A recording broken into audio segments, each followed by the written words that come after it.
નમસ્કાર, મંતવ્ય ન્યૂઝમાં આપનું સ્વાગત છે. હું છું આપની સાથે હિરલ. બુલેટિનની શરૂઆત કરીએ. ઘૂસણખોરો પર ગુજરાત પોલીસ દ્વારા સર્જિકલ સ્ટ્રાઇક કરવામાં આવી રહી છે, ત્યારે આ કાર્યવાહીમાં મોટી સંખ્યામાં વિદેશી નાગરિકો ઝડપાયા છે. શું છે સમગ્ર મામલો, જોઈએ આ અહેવાલમાં. અમદાવાદ સુરતમાં સૌથી મોટું સર્ચ ઓપરેશન હાથ ધરવામાં આવ્યું છે, ત્યારે આ કાર્યવાહીમાં મોટી સંખ્યામાં વિદેશી નાગરિકો ઝડપાયા છે. સુરતમાં 135 શંકાસ્પદ વિદેશી નાગરિકો ઝડપાયા છે, ત્યારે મોટાભાગના બાંગ્લાદેશીઓ પાસે બંગાળના ડોક્યુમેન્ટ હોવાનું સામે આવ્યું છે. અમદાવાદ અને સુરતમાં અલગ અલગ વિસ્તારમાં આ સર્ચ હાથ ધરવામાં આવ્યું છે. ચંડોળા તળાવ આસપાસથી કુલ 890 લોકોની અટકાયત કરવામાં આવી છે, ત્યારે સુરતમાં 135 શંકાસ્પદ વિદેશી નાગરિકોની અટકાયત કરવામાં આવી છે. ઘૂસણખોરો પર ગુજરાત પોલીસ દ્વારા સર્જિકલ સ્ટ્રાઇક કરવામાં આવી છે.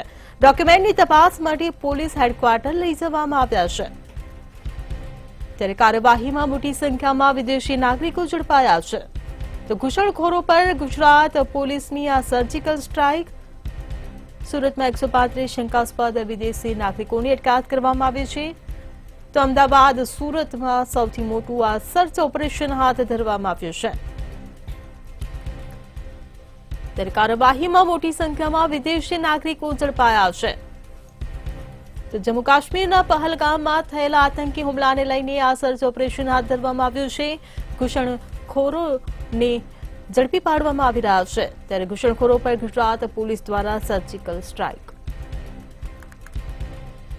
જમ્મુ કાશ્મીરમાં પહેલગામની અંદર થયેલા જે પ્રવાસીઓ પરના હુમલા બાદ એક મોટું અભિયાન ગુજરાત પોલીસ દ્વારા હાથ ધરવામાં આવ્યું છે, જેમાં ખાસ કરીને મુખ્યમંત્રી અને ગૃહ રાજ્યમંત્રીના આદેશ બાદ જે લોકો ગેરકાયદેસર પરપ્રાંતીય વસવાટ કરી રહ્યા છે તે લોકોની સામે કડક કાર્યવાહીના આદેશ કરવામાં આવ્યા છે. તેને લઈને જ ખાસ કરીને 25 તારીખની રાત્રે પરપ્રાંતિયો પર એક સર્જિકલ સ્ટ્રાઇક કરવામાં આવી. બાંગ્લાદેશીઓને પકડવા માટેની કવાયત હાથ ધરવામાં આવી, જેમાં અમદાવાદમાં local police, SOG, crime branch અને અલગ અલગ જે વિંગ્સ છે તે તમામ પોલીસ ડિપાર્ટમેન્ટની જૂથ દ્વારા આ કાર્યવાહીને હાથ ધરવામાં આવી, જેની અંદર ડ્રોનનો ઉપયોગ કરી અને સાથે જ પોલીસના અલગ અલગ જે ટેકનિકલ સોર્સિસ છે તેનો ઉપયોગ કરી અને બાંગ્લાદેશીઓને એક જ રાતની અંદર 890 જેટલા ગેરકાયદેસર વસવાટ કરતા બાંગ્લાદેશીને ઝડપી લેવામાં આવ્યા છે. આ તમામ બાંગ્લાદેશીઓ છે જે છેલ્લા ઘણા સમયથી અહીં વસવાટ કરતા હતા અને ગેરકાયદેસર તે લોકોએ ભારતીય નાગરિકોના પુરાવા પણ ઉભા કર્યા હતા. આધાર કાર્ડ, પાન કાર્ડ અને સાથે સાથે અલગ અલગ પુરાવા ઉભા કરીને તે લોકો અમદાવાદમાં વસવાટ કરતા હતા. આવા તમામ બાંગ્લાદેશીને અત્યારે હાલમાં ઓવરનાઇટ ઓપરેશન કર્યા બાદ ડિટેઇન કરવામાં આવ્યા છે. ગૃહ રાજ્યમંત્રી દ્વારા ખાસ સૂચના આપવામાં આવી છે કે જે ગેરકાયદેસર રીતે ગુજરાત અને ભારતમાં વસવાટ કરતા જે લોકો છે તે લોકોએ પોતાને સરેન્ડર કરવા અને ખાસ કરીને ગુજરાતમાં જે લોકો ગેરકાયદેસર વસવાટ કરે છે, જે પરદેશીઓ છે તે તમામ લોકોએ 2 દિવસની અંદર પોતાને પોલીસને સરેન્ડર કરી અને રિપોર્ટ કરવો. જો નહીં કરે તો તેમની સામે કડક કાર્યવાહી કરવામાં આવશે. સાથે જ તેમણે વધુમાં એવું પણ કહ્યું છે કે જો કોઈ પણ વ્યક્તિ આ ગેરકાયદેસર રીતે વસવાટ કરતા પરપ્રાંતિયોને જો તે સપોર્ટ કરશે અથવા તો તેમને મદદ કરશે, પુરાવા બનાવવા માટે મદદ કરશે, તો તેમની સામે પણ કડકમાં કડક કાર્યવાહી કરવામાં આવશે. અત્યારે હાલમાં 890 જેટલા બાંગ્લાદેશીઓને ડિટેન કરી અને ડિટેન્શન સેન્ટર ખાતે લઈ જવામાં આવ્યા છે. 3 જગ્યાએ તેમની વહેંચણી કરવામાં આવી છે. ક્રાઇમ બ્રાન્ચ, એસઓજી અને સાયબર ક્રાઇમમાં વહેંચણી કર્યા બાદ તેમની પૂછપરછની કાર્યવાહી ચાલુ છે. સાથે જ આ તમામ બાંગ્લાદેશીઓ પાસેથી જે પુરાવા મળી આવ્યા છે તે પુરાવાના આધારે તેમને મદદ કરતા જે લોકો છે તે તમામ લોકોની પણ અત્યારે હાલમાં અટકાયત કરવામાં આવી છે અને ઇન્ટ્રોગેશન સેન્ટરમાં તે તમામની પૂછપરછની કાર્યવાહી શરૂ કરવામાં આવી છે. પરંતુ આ તમામની વચ્ચે એક સૌથી મહત્વની બાબત એ છે કે આ પકડાયેલા ગેરકાયદેસર વસવાટ કરતા બાંગ્લાદેશીઓમાંથી 2 બાંગ્લાદેશી એવા છે કે જે અલ કાયદા સાથે જોડાયેલા હોય અને સ્લીપર સેલ તરીકે કામ કરતા હોય તેવી માહિતી પણ પોલીસને મળી છે અને તેને ફિલ્ટર કરી અને તેમને પકડવા માટેની ગંભીર રીતે કવાયત હાથ ધરવામાં આવી છે. ગુજરાત પોલીસ આ તમામ બાબતને ગંભીરતાથી લઈ રહી છે, ના માત્ર અમદાવાદ અને સુરત પરંતુ અલગ અલગ જિલ્લાઓમાં પણ આ પ્રકારના ગેરકાયદેસર વસવાટ કરતા બાંગ્લાદેશીઓ અને પરદેશીઓને પકડવા માટેની ઝુંબેશ અત્યારે હાલ તેજ કરવામાં આવી છે. સાથે જ સરકાર દ્વારા એ પણ સૂચના આપવામાં આવી છે કે જે પાકિસ્તાનથી અહીંયા આવેલા છે અને વસવાટ કર્યા છે તે લોકોએ પણ પોતાને સરેન્ડર કરવા અને પાકિસ્તાન પરત ફરવું. જો તેમ નહીં કરવામાં આવે તો તેને કસૂર સમજવામાં આવશે અને તેમની સામે પણ કડક કાર્યવાહી કરવામાં આવશે. પરંતુ અત્યારે હાલમાં જે રીતે પહેલગામનો જે હુમલો થયો હતો તે પહેલગામના હુમલા બાદ હવે ગુજરાત પોલીસ સતર્ક થઈ ગઈ છે અને તે લોકોએ ગંભીરતાથી સમગ્ર ગુજરાતમાં આ પ્રકારનું ઓપરેશન ચાલુ કર્યું છે, જેમાં અત્યારે હાલમાં અમદાવાદમાં 890 બાંગ્લાદેશીઓને અને સુરતમાં 135 બાંગ્લાદેશીઓને ગેરકાયદેસર વસવાટ કરતા પકડી અને તેમની સામે કડક કાર્યવાહી હાથ ધરવામાં આવી છે। સાથે જ આ તમામ બાંગ્લાદેશીઓએ જે પુરાવા ઉભા કર્યા હતા, એટલે કે આધાર કાર્ડ, પાન કાર્ડ કે અન્ય જે પુરાવા ઉભા કર્યા હતા, એ પુરાવા કેવી રીતે મેળવ્યા, તેમને કોણ કોણ મદદ કરી રહ્યું છે, બાંગ્લાદેશથી તે લોકો અહીંયા કેવી રીતે આવે છે, તે તમામ વિગતો મેળવવા માટે થઈને પણ કવાયત પોલીસ દ્વારા તેજ કરવામાં આવી છે। એટલે કે આવનારા સમયમાં હવે બાંગ્લાદેશી એટલે કે વિદેશથી જે પરદેશથી અહીંયા ગેરકાયદેસર ઘૂસણખોરી કરતા તમામ બાંગ્લાદેશીઓ સહિતના જે વિદેશીઓ છે તેમની સામે કડક કાર્યવાહી હાથ ધરવામાં આવશે। અત્યારે હાલમાં તેમણે પકડ્યા બાદ વિરોધની કાર્યવાહી પણ હાથ ધરવામાં આવી છે, કારણ કે તેમના જે સગા સંબંધીઓ છે તે વિરોધ નોંધાવી રહ્યા છે, પરંતુ પોલીસનું સ્ટેન્ડ છે તે ક્લિયર છે કે જે ગેરકાયદેસર વસવાટ કરે છે અને અહીંયા આવી અને માત્ર ગેરકાયદેસર વેપાર ધંધા કરતા હોય છે, એટલે કે તે લોકો ડ્રગ્સનો ધંધો, હ્યુમન ટ્રાફિકિંગનો ધંધો અને અલગ અલગ ગેરકાયદેસર પ્રવૃત્તિઓ સાથે જોડાયેલા છે, તે તમામ લોકોને અત્યારે હાલમાં ડિપોર્ટ કરી અને પોતાના દેશ પાછા મોકલવા માટેની કવાયત તેજ કરાઈ છે। જી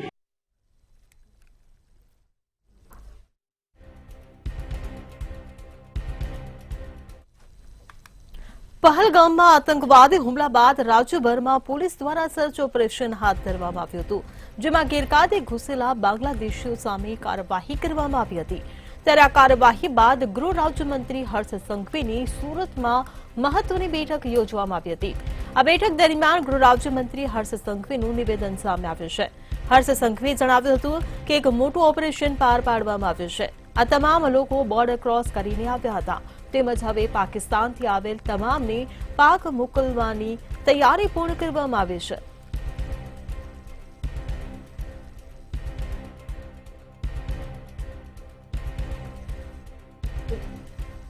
તો ગેરકાયદે ઘૂસેલા બાંગ્લાદેશીઓ સામે કાર્યવાહી કરવામાં આવી રહી છે। હર્ષ સંઘવીનું આ મોટું નિવેદન સામે આવી રહ્યું છે। ઘૂસણખોરો પર આક્રમણ કરવામાં આવી રહ્યું છે। તમામને સંદેશ છે કે સામેથી પોલીસમાં સરેન્ડર કરો તેવું હર્ષ સંઘવીએ ચેતવણી આપી છે।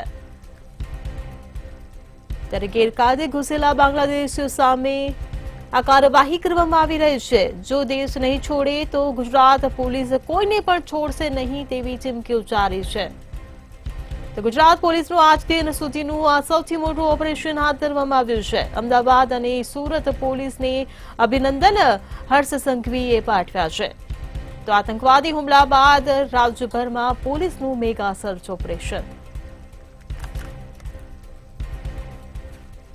તો આ એક ઐતિહાસિક કામગીરી કરાઈ હોવાનું હર્ષ સંઘવીએ નિવેદન આપ્યું છે। ગેરકાયદે ઘૂસેલા બાંગ્લાદેશીઓ સામે આ કાર્યવાહી કરવામાં આવી રહી છે। તો રાજ્યભરમાં ઘૂસણખોરોને ઝડપીને તેમની અટકાયત કરવામાં આવી રહી છે, તેને લઈને ગુજરાત પોલીસને હર્ષ સંઘવીએ અભિનંદન પાઠવ્યા છે। ગુજરાત પોલીસનું આજ દિન સુધીનું આ મોટું ઓપરેશન હર્ષ સંઘવીએ ગણાવ્યું છે। આ એક ઐતિહાસિક કામગીરી હોવાનું વાત કરી છે। તો ગેરકાયદે ઘૂસેલા બાંગ્લાદેશીઓ સામે કાર્યવાહી કરવામાં આવી રહી છે। ત્યારે તમામને સંદેશ છે કે સામેથી પોલીસમાં સરેન્ડર કરો, હર્ષ સંઘવીએ આ સંદેશ આપ્યો છે। અને જો સરેન્ડર નહીં કરે તો ગુજરાત પોલીસ કોઈને છોડશે નહીં તેવી હર્ષ સંઘવીએ આ ઘૂસણખોરોને ખુલ્લી ચેતવણી આપી છે। ત્યારે અમદાવાદ અને સુરત પોલીસને અભિનંદન પણ પાઠવ્યા છે। ગૃહ રાજ્યમંત્રી હર્ષ સંઘવીની સુરતમાં એક મહત્વની બેઠક યોજાઈ હતી। આ બેઠકની અંદર સિનિયર અધિકારીઓની સાથે તેમણે ચર્ચા કરી હતી। એટલું જ નહીં, વિડીયો કોન્ફરન્સના માધ્યમથી તેઓએ આ ચર્ચા કરી હતી। આ બેઠક દરમિયાન તેમણે નિવેદન આપ્યું હતું કે સુરત, અમદાવાદ કહો કે ગુજરાત કહો, આ તમામ પોલીસ દ્વારા મહત્વની ભૂમિકા નિભાવવામાં આવી છે। એક મસ્ત મોટું ઓપરેશન જે છે હાથ ધરવામાં આવી રહ્યું છે। બાંગ્લાદેશીઓની ઉપર કાર્યવાહી કરવામાં આવી છે। એટલું જ નહીં, આખી રાત આ ઓપરેશન ચાલ્યું છે અને આ કાર્યવાહી સુરત અને અમદાવાદમાં જોવા મળી રહી છે। ઘૂસણખોરો દ્વારા કેટલાક ફેક આઈડી પણ બનાવવામાં આવ્યા હતા અને અન્ય રાજ્યો કહો, અન્ય શહેરો કહો, જેની અંદર આ બાંગ્લાદેશીઓ ડ્રગ્સની અંદર કે અન્ય હ્યુમન ટ્રાફિકિંગના અંદર પણ સંડોવાયેલા હોવાનું સામે આવી રહ્યું છે। એક ઐતિહાસિક કામગીરી જે છે જેને ગણવામાં આવી રહી છે અને આ તમામ કામગીરી સીએમ ભૂપેન્દ્રભાઈ પટેલની નિગરાનીમાં કરવામાં આવી છે। એટલું જ નહીં, અમદાવાદ, સુરત, આ તમામ પોલીસને, ગુજરાતની પોલીસને ગૃહ રાજ્યમંત્રી હર્ષ સંઘવી દ્વારા અભિનંદન પણ આપવામાં આવ્યા છે। ખૂબ જ મહત્વની કામગીરી અને ગણાવવામાં આવી રહી છે।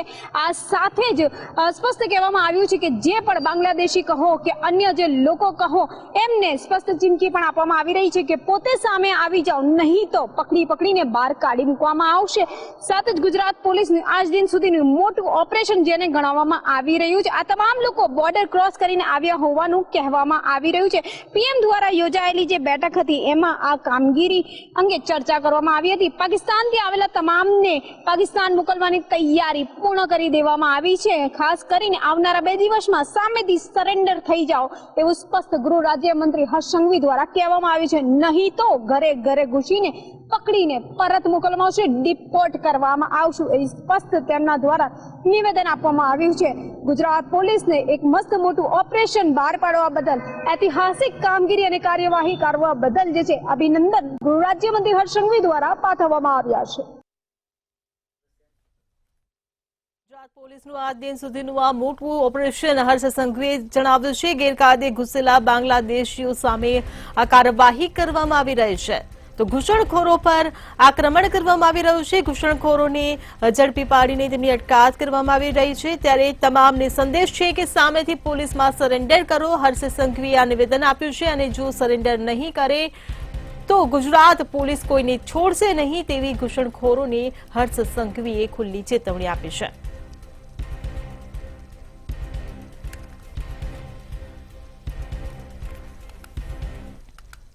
પહલગામમાં આતંકવાદી હુમલા બાદ રાજ્યભરમાં પોલીસ દ્વારા સર્ચ ઓપરેશન હાથ ધરવામાં આવ્યું છે। ત્યારે જામનગરમાં વિઝા પર રહેતા પાકિસ્તાનીઓની ઘર ભેગા કરવા તૈયારી હાથ ધરવામાં આવી રહી છે। પોલીસ દ્વારા લિસ્ટ તૈયાર કરાઈ રહ્યું છે, જેમાં 31 પાકિસ્તાની મુસ્લિમ નાગરિકોને અલ્ટિમેટમ આપવામાં આવ્યું છે। ટૂંક જ સમયમાં પોલીસ દ્વારા કાર્યવાહી કરવામાં આવશે।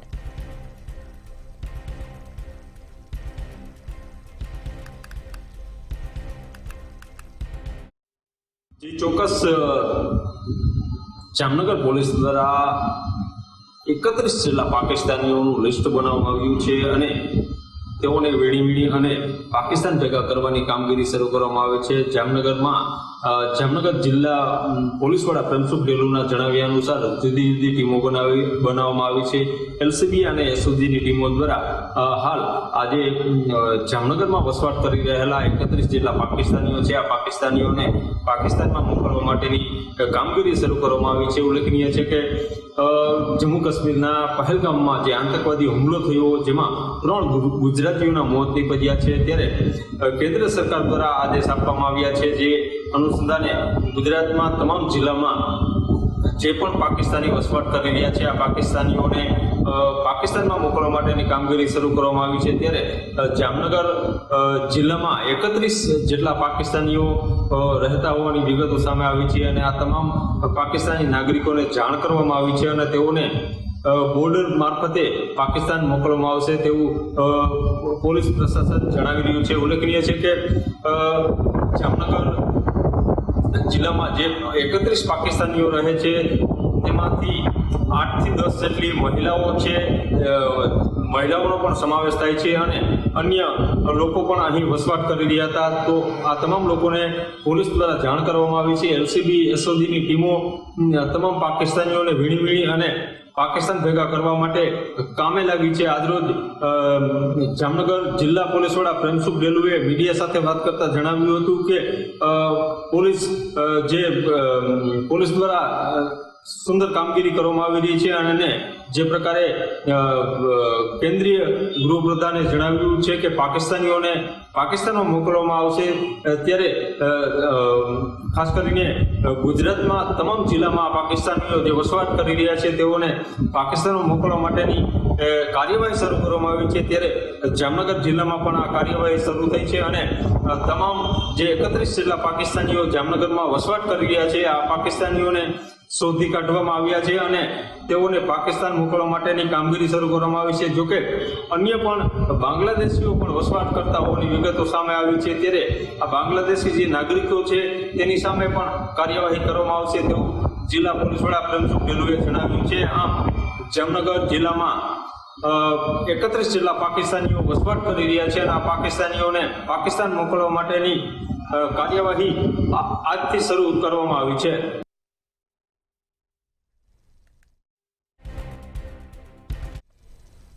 જમ્મુ કાશ્મીરના પહલગામમાં આતંકવાદી હુમલામાં 3 ગુજરાતીઓ સહિત નિર્દોષ 26 ભારતીયોએ જીવ ગુમાવ્યા છે. જ્યારે આ ઘટનાને લઈ દેશભરમાં આક્રોશ અને શોકનો માહોલ જોવા મળી રહ્યો છે.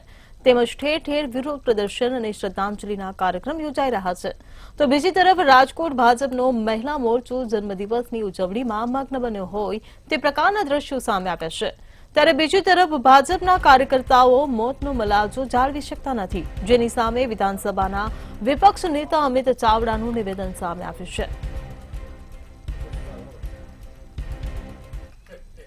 કાશ્મીરના પહેલગામમાં જે પ્રકારની આતંકી ઘટના થઈ અને ત્યારબાદ સમગ્ર દેશ છે તે આતંકી ઘટનાને લઈને વિરોધ નોંધાવી રહ્યું છે અને આ વિરોધને લઈને જે કાર્યક્રમો છે તે પણ રદ કરી રહ્યા છે, કેટલાક કાર્યક્રમો કેન્સલ થઈ રહ્યા છે. ત્યારે ચોક્કસથી એવું કહી શકાય કે જે અંજલિબેન રૂપાણી છે જે પોતે ભાજપના આગેવાન છે અને પૂર્વ મુખ્યમંત્રી વિજયભાઈ રૂપાણીના ધર્મપત્ની છે, તેઓનો ગઈકાલે જન્મદિવસ હતો અને તેને જ લઈને એક બર્થડે પાર્ટી યોજાઈ હતી અને આ બર્થડે પાર્ટીને લઈને ક્યાંક ને ક્યાંક વિવાદ છે તે સર્જાયો છે. મહત્વની બાબત એ છે કે ગઈકાલે ભાજપ યુવા મોરચા દ્વારા વિરોધ પ્રદર્શન નોંધાયું હતું. પહેલગામમાં જે પ્રકારની આતંકવાદની ઘટના ઘટી હતી તેને જ લઈને વિરોધ પ્રદર્શન નોંધાયું અને ત્યારબાદ મહિલા મોરચાની ટીમ છે તે એટલે કે વોર્ડ નંબર 1ના જે મહિલા મોરચાની જે ટીમ છે તે પૂર્વ મુખ્યમંત્રી વિજય રૂપાણીના ઘરે પહોંચી હતી. ખાસ તો અંજલિબેન રૂપાણીનો જન્મદિવસ હતો અને તેને જ લઈને ત્યાં કેક કટિંગ કરવામાં આવ્યું હતું. એટલે ચોક્કસથી ક્યાંક ને ક્યાંક સવાલ ઊભા થઈ રહ્યા છે કે એક બાજુ જ્યાં સમગ્ર દેશ છે તે આક્રોશમાં છે અને બીજી બાજુ આ પ્રકારની જે બર્થડે સેલિબ્રેશન થઈ રહ્યું છે અને એ પણ ભાજપના જ પક્ષના ખૂબ જ મોટા હોદ્દેદાર એવા વિજયભાઈ રૂપાણી હોય કે પછી તેમના જે પત્ની છે અંજલિબેન રૂપાણી, તેમનું જે કેક કટિંગ જે સેરેમની છે તે થયું હતું. એટલે ખાસ તે જ સમયે ડોક્ટર દર્શિલાબેન શાહ ત્યાં પહોંચ્યા હતા અને ક્યાંક ને ક્યાંક તે પણ તસવીરોમાં દેખાયા હતા. એટલે આને જ લઈને કોંગ્રેસે સવાલ ઊભા કર્યા છે.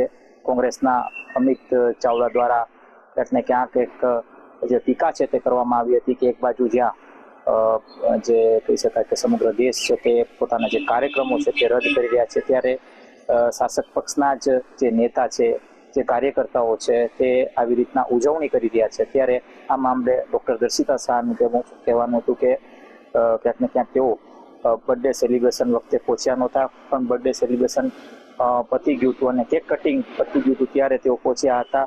અને ખાસ આ પ્રકારની વાતને લઈને તેઓ જણાવ્યું કે જે સેલિબ્રેશનની જે વાત છે તે ક્યાંક ને ક્યાંક તેના ઉપર તેઓ કોઈ પણ પ્રકારની ટિપ્પણી ન કરી શકે.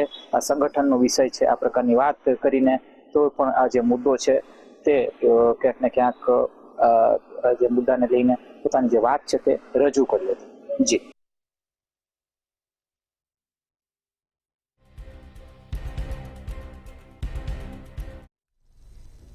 રાજ્યમાં અંગ તજારથી ગરમીનો પ્રકોપ દિવસે ને દિવસે સતત વધી રહ્યો છે. ત્યારે વધતી જતી ગરમી વચ્ચે લોકો સેકાઈ રહ્યા છે. જ્યારે ગુજરાતના 8 જિલ્લામાં તાપમાન 40 ડિગ્રીની પાર પહોંચ્યું છે, જેમાં સૌથી વધુ તાપમાન રાજકોટમાં 43 ડિગ્રી નોંધાયું હતું, જ્યારે અમદાવાદમાં 41.7 ડિગ્રી અને ગાંધીનગરમાં 40.8 ડિગ્રી તાપમાન નોંધાયું હતું. તેમજ વડોદરામાં પણ 39.4 ડિગ્રી તાપમાન નોંધાયું હતું. રાજ્યની અંદર દિવસે ને દિવસે તાપમાનનો જે પારો જે છે તે વધી રહ્યો છે. જો વાત કરવામાં આવે તો અમદાવાદનું તાપમાન જે છે તે 41 ડિગ્રીને પાર થયું છે.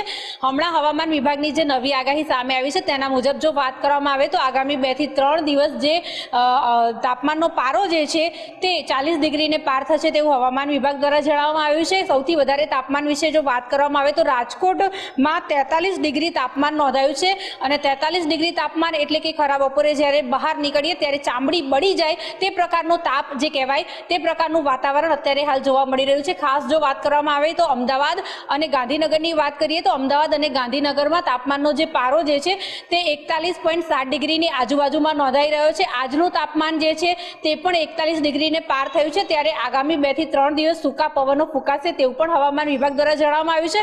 અને જો વાત કરવામાં આવે તો સૂકા પવનો ફૂંકાશે પરંતુ રાત્રિ દરમિયાન પણ ગરમીનો અહેસાસ થશે તેવું પણ હવામાન વિભાગ દ્વારા જણાવવામાં આવ્યું છે।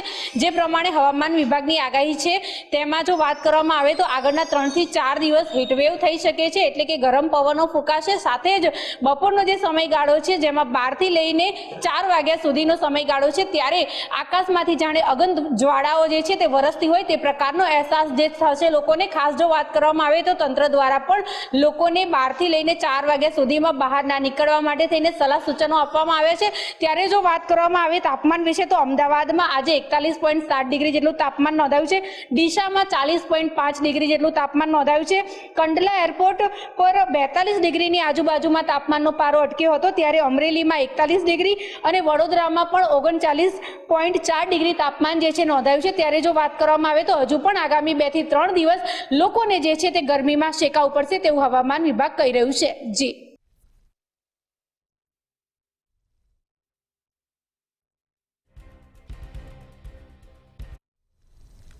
વડોદરાના અટલાદરાની વિબગ્યોર સ્કૂલ ફરી વિવાદમાં આવી છે। ફી મામલે એબીવીપી દ્વારા સૂત્રોચ્ચાર સાથે વિરોધ પ્રદર્શન કરતા પોલીસ સાથે ઘર્ષણના દ્રશ્યો સર્જાયા હતા, જેમાં સ્મિત પ્રજાપતિ નામનો કાર્યકર બેભાન થતા તેની સારવાર અર્થે હોસ્પિટલ ખસેડવામાં આવ્યો હતો। એબીવીપી અગ્રણી અક્ષય રબારીની આગેવાનીમાં અટલાદરાની વિબગ્યોર સ્કૂલ ખાતે વિરોધ પ્રદર્શન કરવામાં આવ્યું હતું। એફઆરસીના નિયમ મુજબ ફી નહીં વસૂલવાના મુદ્દાને લઈને આ વિરોધ પ્રદર્શન કરવામાં આવ્યું હતું, જેમાં અક્ષય રબારી સહિત 2 થી 3 વિદ્યાર્થીઓના કપડાં પણ ફાડી નાખ્યા હોવાના આક્ષેપ કરવામાં આવ્યા છે। જ્યારે જ્યાં સુધી ન્યાય નહીં મળે ત્યાં સુધી આંદોલન ચાલુ રાખવાનો એબીવીપીના કાર્યકરોએ હોકાર કર્યો હતો। ગુજરાત સરકારે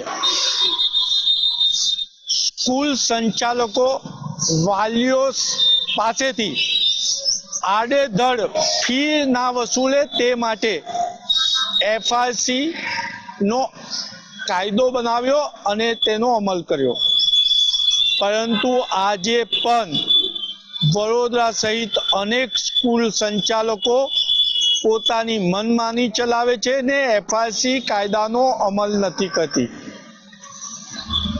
સરકારે વાલીઓનું જે શોષણ થતું હતું ફી વધારા એના રક્ષણ આપવા માટે જ એફઆરસી નો કાયદો બનાવ્યો, પરંતુ વડોદરા મહાનગરમાં અટલાદરા વિસ્તાર આવ્યો છે ને અટલાદરા વિસ્તારમાં વિબગ્યોર સ્કૂલ આવી છે। જે વિબગ્યોર સ્કૂલ આવી છે તે આજે પણ ગુજરાત સરકારના એફઆરસી ના કાયદાનો અમલ નથી કરતું તેવું વિબગ્યોર સ્કૂલના વાલી અને એબીવીપી નું કહેવું છે। આજે સવારે અટલાદરા ખાતે આવેલી વિબગ્યોર સ્કૂલ ખાતે વાલીઓએ ઓવાપો મચાવ્યો અને એના સમર્થનમાં એબીવીપી ના વિદ્યાર્થીઓ આવ્યા। વાલી અને વિદ્યાર્થીઓનું કહેવું છે કે તે એફઆરસી ના કાયદાની વિરુદ્ધ ફી વસૂલી રહ્યા છે અને જો એફઆરસી કાયદાની વાત કોઈ વાલી કરે તો એલસીમાં આની નોંધ કરે છે, જે પણ કાયદાની વિરુદ્ધ છે। એના કારણે વિદ્યાર્થીને અન્ય સ્કૂલમાં એડમિશન મળતું નથી। જ્યારે સ્કૂલ ખાતે ઓવાપો મચતા ડીઈઓ કચેરીથી સ્કૂલ ઇન્સ્પેક્ટર પણ આવ્યા, પરંતુ કુંડળીમાં ગોળ ભાગ્યો હોય તેવી વાત છે। એક એબીવીપી ના વિદ્યાર્થી ની આંદોલન દરમિયાન તબિયત બગડી અને હોસ્પિટલ ખાતે લઈ જવામાં આવ્યો છે। ત્યારે મહત્વની બાબત એ છે કે આજે શહેરમાં ચર્ચા એક જ છે કે સરકારના એફઆરસી ના કાયદાનો અમલ ક્યારે થશે। તો એફઆરસીમાં ફી વસૂલવાના મુદ્દાને લઈને આ વિરોધ કરવામાં આવ્યો હતો, ત્યારે વડોદરાની આ સ્કૂલ વિવાદમાં આવી છે, જેને લઈને ઘર્ષણના દ્રશ્યો સર્જાયા છે। ન્યાય નહીં મળે ત્યાં સુધી આંદોલન ચાલુ રાખવાનો પણ હુંકાર ભરવામાં આવ્યો છે। તો વડોદરાના અટલાદરાની વિબગ્યોર સ્કૂલ ફરી એકવાર વિવાદમાં આવી છે।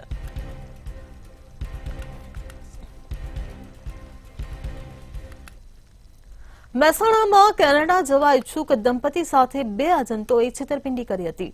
તે ગાંધીનગર અને અમદાવાદના એજન્ટ હોવાનું સામે આવ્યું છે। કેનેડાના પીઆર અને વર્ક પરમિટ વિઝા અપાવવાનું કહ્યું હતું અને ₹57 લાખમાં વિઝા આપવાનો થયો હતો। સોદો તેમાંથી 28.50 લાખ લીધા બાદ પત્ની ઝલકને કેનેડા મોકલતી હતી. ત્યાં વર્ક પરમિટ વિઝામાં કેનેડા મોકલ્યા બાદ નોકરી ન અપાવી અને ફાઇલો, પાસવર્ડ સહિત ડોક્યુમેન્ટ એજન્ટોએ લઈ લીધા હતા. મહેસાણા શહેર એ ડિવિઝન પોલીસ સ્ટેશનમાં ગાંધીનગરના અભય રાવલ અને અમદાવાદના વિરલ મનાની નામના શખ્સ સામે ગુનો દાખલ થયો છે.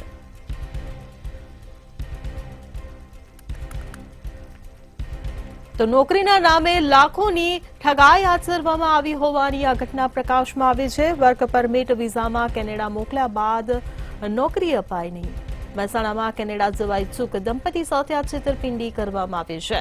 ત્યારે મહેસાણા શહેરે ડિવિઝન પોલીસ સ્ટેશનમાં આ સમગ્ર મામલે ગુનો નોંધવામાં આવ્યો છે. તો કેનેડાના પીઆર અને વર્ક પરમિટ વિઝા અપાવવાનું કહ્યું હતું. ₹57 લાખમાં વિઝા આપવાનો સોદો કરવામાં આવ્યો હતો. વર્ક પરમિટ વિઝામાં કેનેડા મોકલ્યા બાદ નોકરી ન અપાવી.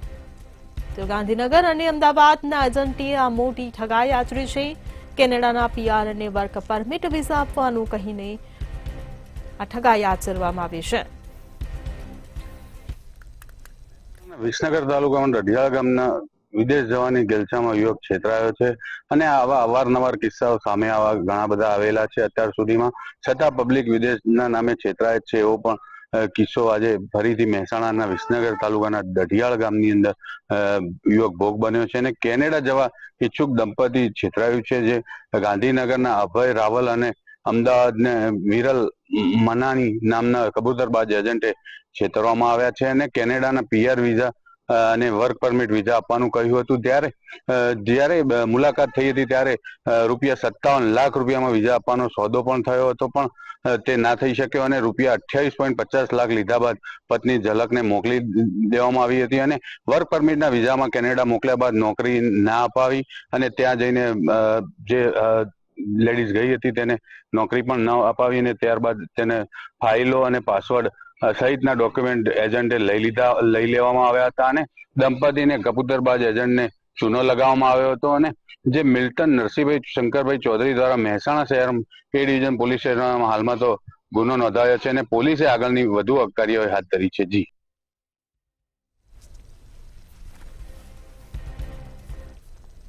સિટી લાઈવમાં હાલ બસ આટલું જ. સમાચારોની અપડેટ માટે જોતા રહો મંતવ્ય ન્યૂઝ. નમસ્કાર.